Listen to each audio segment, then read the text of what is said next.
Do you want to know the fastest way to lose money as an auto dealer? Buying the wrong cars. And in this video, I'm going to break down the 5 vehicle choices that will have you sitting on inventory because they just don't sell. Starting with buying cars with odd or unusual colors. All right. Now, that's not to say there's nothing wrong with buying a car with an unusual odd color because we all like to be different. But if we're in business to make money and we're trying to sell cars, what we want to have is neutral, boring colors. So you want to stick with things like black.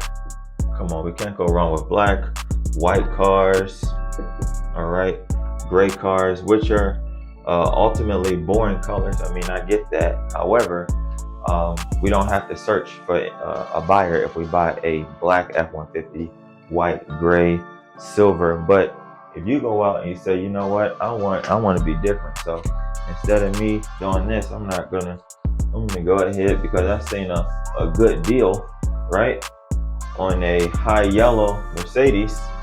So we're gonna do a yellow Mercedes, right, or a blue, F-150.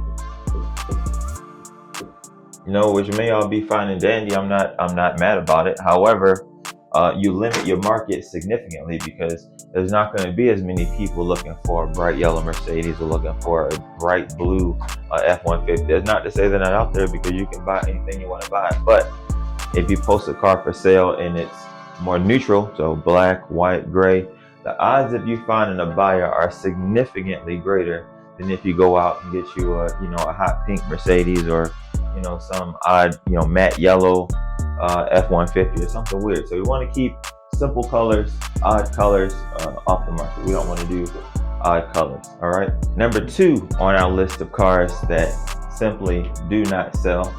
So number 2 we're looking at right now is going to be unpopular cars. Now, unpopular cars actually have 3 categories for our unpopular cars. All right. So number 1 is simply cars that just didn't do well in the market. So for here, we're thinking our PT Cruisers, they didn't necessarily do too well. Nissan Murano once made a convertible, so that's super weird, right? A convertible SUV. Those didn't really do too well. Definitely not in the used market. But it goes further than that. We also have used hybrid cars, right?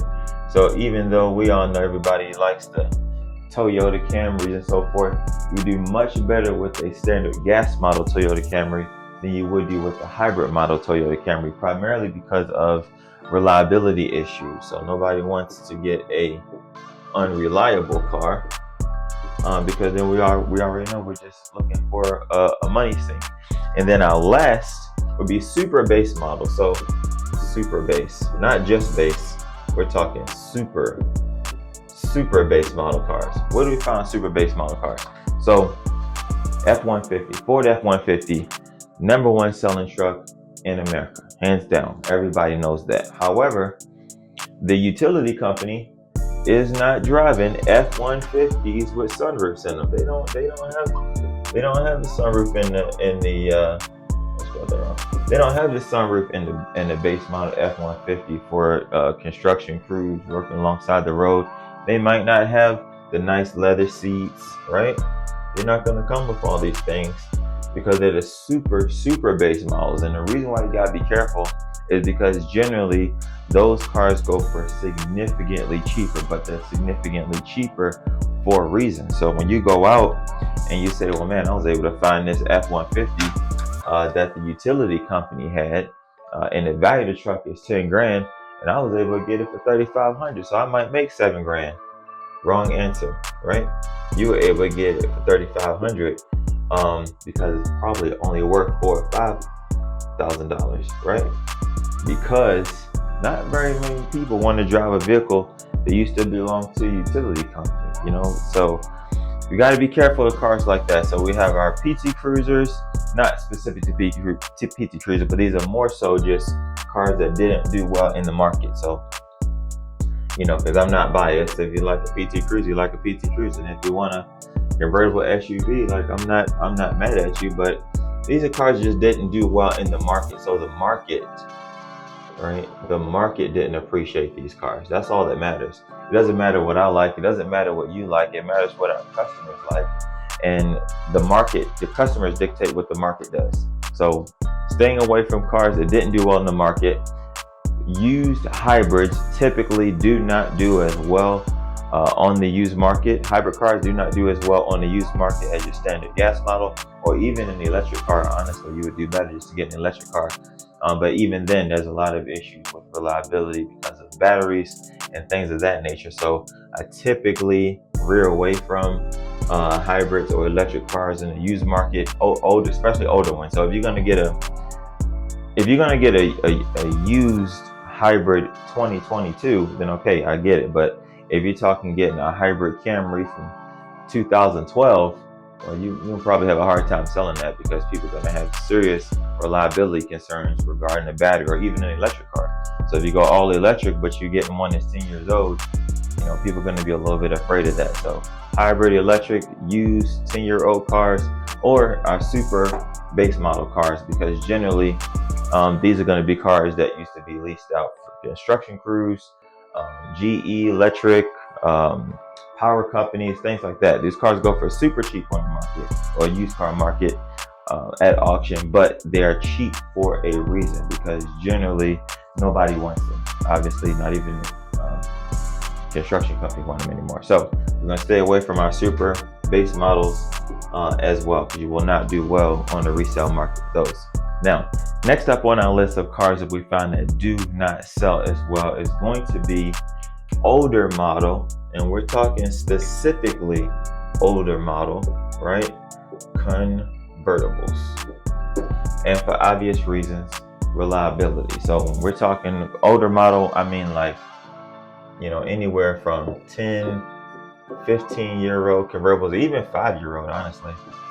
Even 5-year-old convertibles can be an issue because reliability. So if you get a car that's a 5-year-old convertible from auction, even for yourself, you get it. Let's just say it works perfectly. Check everything out before you bought the car, and you get it home, and maybe the convertible top stops working entirely. Now you're out of what, $3-4 grand, depending on what kind of car it is. So nice, like, what does that Mercedes have? The CLK Mercedes even got an AMG model. So the CLK 63, right, convertible, very desirable car.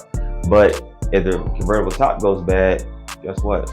It's not worth anything. And customers are pretty particular about older model convertible tops for the exact same reason. So I typically do not buy convertibles, especially older model convertibles, because when it comes to convertibles, you get some people, of course, that are willing to take a chance, but most people rather have a convertible brand new. So older model convertibles definitely sell slowly. So we want to stay away from older model convertibles, right?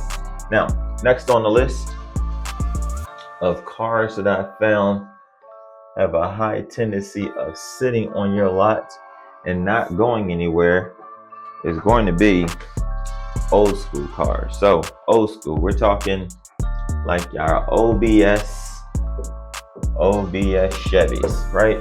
Everybody loves an OBS Chevy, but we got to know our market. So there's two ways those cars sell. All right, let me tell you what those two ways are. Fully restored, right? So we're talking fully restored, right? Fully restored. These trucks go easily in range of, I would say, low end 10-15 grand all the way up to $30,000-$40,000, or, because there's no in between, fully restored, or they have to be sold as fixer-uppers, right? So you got our fixer. Okay, the problem with that is when you're buying cars at auction, it's not going to be either or. So you're not going to go and get a fully resto mod OBS Chevy from auction and be able to turn a profit. If you get one at auction, it's generally going to sell for retail, so you're going to pay maybe 20 grand, right? You could do that, and then hope you find a buyer for 25 or 30 grand. You could do that. Or if you're buying a fixer, let's say you get one at auction and it's not so nice, right? You got to spend anywhere from we'll say 45, maybe $6,500, right, on a decent one. But people don't want the mid-level when it comes to these old school cars. They either want them to be very nice, or they want to pay nothing for them. So $1,000, right? Or $2,000 for it, so they can make it their own. So typically, OBS, old school cars, old school box Chevys do not do well at auction on the resale, for that simple reason. People either want them to be completely depreciated so they can fix them up themselves, or they want a beautiful resto mod, and you are not going to be able to make any money if you go into auction and literally purchase a resto mod and think you're going to resell it, because more than likely the person who sent it to auction has already did their homework, has already plotted and planned out, knows exactly what they're going for. He's not going to typically let it go for anything less than that. So trying to buy old school cars and thinking we're going to fix them up a little bit and make a profit, not a very realistic goal when it comes to buying and selling cars at auction. And if you buy one of these, more than likely you'll just be sitting on it. Whether you buy one that's depreciated already and needs some fixing up, because unless you're selling it for $1,000 or maybe $2,000 so somebody else can put their own spin on it and make it their own, you're not going to make any money. And then of course, if you buy it completely, complete resto mod already done, you walk out paying 20 grand, you know what I'm saying? Now you got to try to X 25 grand just to even make it worth your time. The likelihood of that happening is just not likely. So we want to stay away from old schools. All right, old schools, because you will not likely turn a profit. Now, last on our list of cars that we have found that you will definitely end up sitting on if you purchase at auction is going to be modified cars. What do I mean by modified? So let's see here. We have and cars that people like to modify. BMWs, right? They like to modify a little C-Class Mercedes. Sometimes not as much, but the C-Class Mercedes, those get modifications a lot. Definitely our Subarus, right? We got a Subaru WRXs, things like that. So we got our modified cars. Reason why modified cars don't typically do well on resale is because generally it's only worth in mods what it was to the person who initially modified the car. So if you take the BMW, for instance, right? And this car was 10 grand, and somebody said, well, man, I've got $5,000 worth of upgrades in the car. Okay, which is very nice. So we got exhaust, obscure color, so maybe some type of two-tone pattern, wheels, all these different things. Very well may be, $5,000 worth of upgrades in a $10,000 car, but those upgrades are only worth $5,000 to the person who did the upgrades. So the next person, maybe those wheels are nice, right? But maybe this person doesn't like those wheels. So they're sad that they got these wheels on the car, because now they got to figure out how they're going to get rid of those wheels, find the original ones, or buy some that they actually like. Same thing with weird color schemes. So, we got our custom colors, custom interiors. So we went on and we did, blue seats in the car. Didn't come with blue seats. We put blue seats in the car. Then we went on and made, red pinstriping. So we got red pinstripes in the car now. All these different custom upgrades may have been very nice to the original owner, but on the resale market, the person buying the car will not appreciate any of those upgrades and modifications. So when we're buying our cars at auction, as I said before, with the paint, we want these cars to be plain Jane, right? Plain Jane. I don't want anything. I don't want any wheels. I don't want any colors. I don't want any weird interior things going on. No custom seat covers. None of that. We want these cars to be plain Jane, because we're buying and selling cars for the next person and not for ourselves. And it can be hard, because generally another thing you'll find is that when you're going to auction, those cars are always going to be the cheapest. But they're the cheapest for a reason, because the auctioneers, right, the previous owners, these people already know that it's a high probability that the new owner will not like the fact that you put blue carpet in the car, right?